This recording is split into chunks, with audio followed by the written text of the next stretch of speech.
Hey guys, a very good evening to all my crypto believers. So have you all been curious about what's happening in the market? Don't you worry, the CoinMonks got you covered. Okay, so before starting with the updates, let's quickly quote today's headlines. Flexpool is halting its service to Russia. ECB president calls for crypto regulation in response to Russia potentially evading sanctions. Telecom giant Airtel acquires Aqilliz, transforming Adtech and creator economy with blockchain. Bloomberg partners with Elwood technologies to aid institutional crypto adoption. So let's start with a refresh feed. Firstly, Flexpool mining pool has apologized to Russian miners for cancelling services to all Russian IPs and paying out overdue amounts. Flexpool added that if the situation can be addressed quietly, it will gladly welcome all Russian miners back and compensate them with their own money. Let's have a look at what exactly happened. Today, Flexpool made an announcement through Reddit. The announcement said that Russia has launched a surprise invasion of Ukraine. The world is once again at war, which could herald the next and possibly final war. This could be the biggest war since World War II, bigger than any of us, and transcends politics and nationality. This is a war taking place at a time when we are dealing with COVID-19 crisis. People are dying and the world is waiting to see whether the West will intervene or let Ukraine succumb to Putin's ambitions. The announcement further said that regardless of our personal political views as a company, we generally do not get involved in politics. This, however, is bigger than politics, bigger than anyone. This is a war that has the potential to end the world. It undoubtedly takes the lives of many innocent people in Eastern Europe. While there is little we can do, profiting from it or indirectly funding it would be wrong. We are terminating service to all Russian IP addresses and resolving any outstanding balances. Further, the announcement noted that Flexpool sincerely apologizes to their Russian miners. Many of you oppose the war. However, you are the one who is supporting your country. Russia cannot function without its people. Well, let's see how it goes. So jumping to our next segment, Christine Lagarde, the head of the European Central Bank, has urged parliamentaries to establish a crypto regulatory framework, implying that this may help Russia avoid economic penalties. Let's have a look at what's getting cooked around.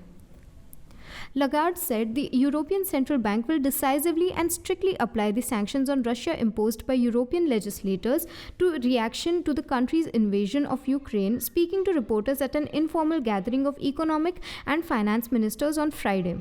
In response to a query on Russia's possible use of cryptocurrency to dodge some of these sanctions, the ECB president encouraged action on an existing proposal for a digital asset regulatory framework. The MICA, or Markets in Crypto Assets, advocated establishing a regulatory framework for the crypto assets market that fosters innovation and capitalizes on the promise of crypto assets while maintaining financial stability and protecting investors. The plan, which was first presented to the European Commission in September 2020 and endorsed by the European Council in November 2021, was set for a vote by the European Parliament on Monday. Reporter Stefan Burge, however, stated on Friday that the decision had been postponed due to worries that it might be misunderstood as a prohibition on proof-of-work crypto mining. There is no date set for EU officials to vote on the framework at the time of publishing. So jumping on to our next segment, under its Startup Accelerator program, Airtel, an Indian multinational telecommunications corporation with operations in 18 countries, has acquired a strategic investment in blockchain as a service company, Aqilliz. Let's have a look at what else revolves around. Aqilliz, located in Singapore, uses a unique hybrid blockchain architecture called Atom to integrate federated learning and differential privacy on a distributed digital ledger. Airtel will be able to use blockchain-based solutions across its fast-growing digital marketplace, Adtech, and digital entertainment as a result of the purchase. The CEO of Digital Airtel, Adarsh Nair, stated, "By focusing relentlessly on innovation, we are able to unleash new growth engines within Airtel. Blockchain technology is evolving and we are seeing it used in sectors like Adtech, the creator economy, and loyalty programs." Airtel, which has a strong presence in South Asia and Africa, views blockchain technology as a stepping stone towards consent-based and safe solutions in an economy that is growing increasingly decentralized. Aqilliz's CEO, Gauthaman Ragothaman, acknowledged the acquisition, saying, "Airtel will be able to collect and convey this value exchange in the form of consent and provenance across the digital supply chain thanks to Aqilliz's unique technology. We are excited to collaborate with the Airtel team."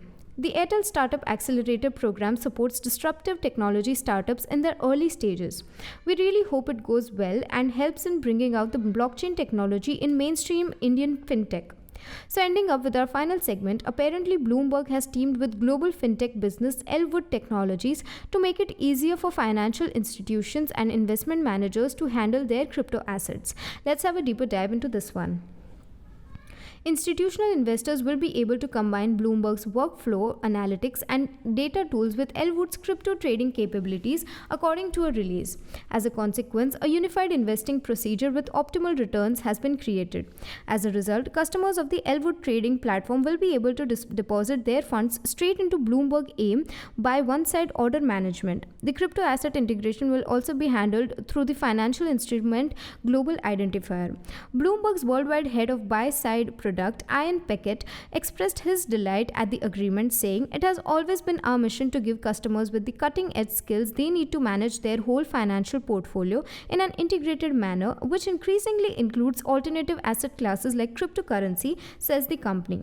Bloomberg AIM wants to redefine institutional crypto investment by delivering an all-exclusive operational model with Elwood. Bloomberg AIM has roughly 15,000 professionals and at least $17 trillion in assets. In the second quarter of this year, the integration is expected to be completed. Since institutional investors began pouring money into the crypto market in 2020, the industry has grown at an exponential rate. In December 2021, for example, Bitcoin's institutionalism surged fourfold, reaching a weekly average of $1.9 trillion. So we would now wind up with the assessment for today evening and meet you all tomorrow with even more interesting stuff. Until then, you may consider joining our Telegram channel for free crypto signals. Visit our blog linked below for guides, reviews and tutorials, and subscribe to the channel and get daily updates about the crypto market. Lastly, with this little favor of CoinMonks, we hope you stay updated. Thanks for watching and have a nice day ahead.